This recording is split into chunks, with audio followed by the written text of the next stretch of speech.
giờ nó số tiền đặt kia chui chùm mồi nâng nhom mà tin mà đòn tiền đó nghe nâng nhom tròn tranh đại nhẹ đó kia tẹt tông từ nâng AI hay số thay AI nâng về cái ấy kì mà vậy nâng nhom khơi miên về tàu AI vì miên cài tụ tràn khăng mình tán tại vì tàu chào chào ấy trắng này đó nè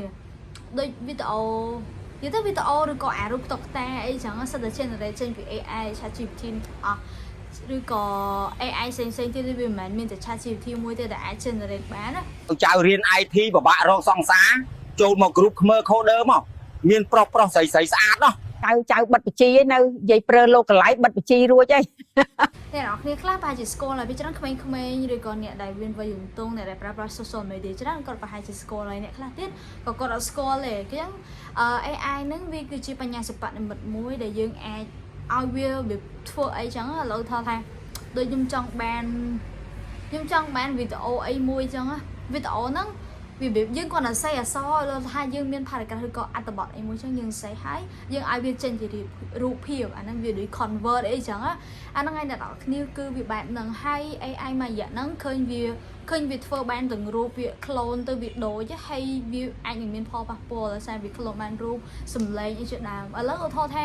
ដូចយើងបើសិនជាយើងប្រើប្រាស់ AI ទាំងអស់ហ្នឹងយើងប្រើប្រាស់ដោយវាយើង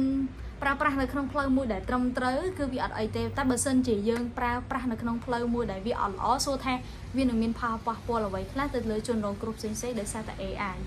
ឡូវសួរថាឥឡូវឧទាហរណ៍ថាដូចខ្ញុំអញ្ចឹង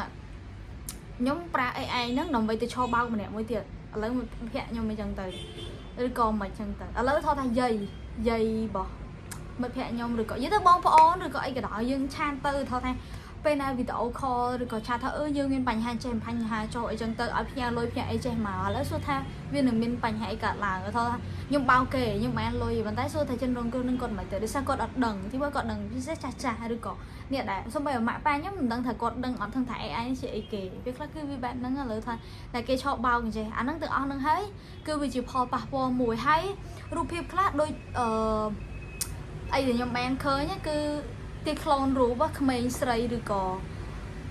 តែនេះខ្ញុំបានផុសតែខ្ញុំអត់បានមើលប្រភពទេប៉ុន្តែអីដែលខ្ញុំបានឃើញអញ្ចឹងខ្ញុំឃើញគេផុសអញ្ចឹងទៅដូចក្មេងៗក្មេងអក្រក់8ឆ្នាំអញ្ចឹងតែផុសរូបនៅលើ social media គឺវាបានយកទៅក្លូនហើយទៅជាធ្វើរឿងមួយដែលវាអត់ល្អសួរថាវាល្អអត់បើយើងយក AI អីទាំងអស់ហ្នឹងដែលវាជាវាទៅបញ្ញាសិប្បនិម្មិតដែលវាទូវាប្រហែលវា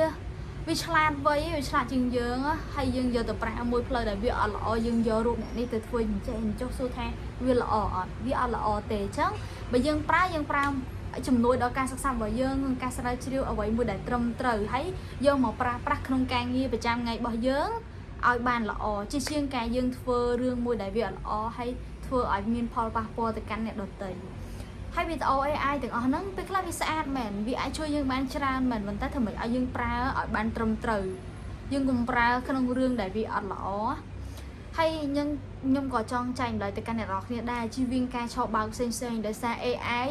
គឺវាធ្វើបានគ្រប់យ៉ាងហ្មងយើងឲ្យវាធ្វើអីគឺវាធ្វើនឹងហើយឥឡូវសួរថាបើសិនជាខ្ញុំចង់ធ្វើអញ្ចេះអញ្ចោះអីចឹងទៅដូចនៅថៃអញ្ចឹងឃើញការពីមុនហ្នឹងព័ត៌មានមួយដែលឆោបបោកហ្នឹងដល់ឆោបបោកចំរត់មន្ត្រីថៃទៀតឃើញអានេះគឺជា AI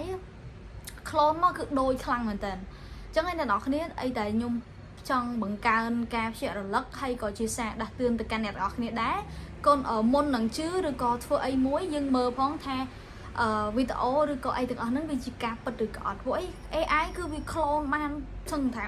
90% 100%ហើយឥឡូវហ្នឹងពីមុនវាអត់សូវទេតែឥឡូវវាបានសម្លេងបានរូបភាពមកស្អាតភ្លឹងហ្មងចឹងវាគ្រាន់តែជាការភ្ញាក់រលឹកហើយក៏ជាសារការដាស់តឿនទៅកាន់អ្នកនរគ្នាទេហើយវីដេអូហ្នឹងមានតែប៉ុណ្្នឹងទេអរគុណអ្នកនរគ្នាសម្រាប់ការស្ដាប់បាយបាយ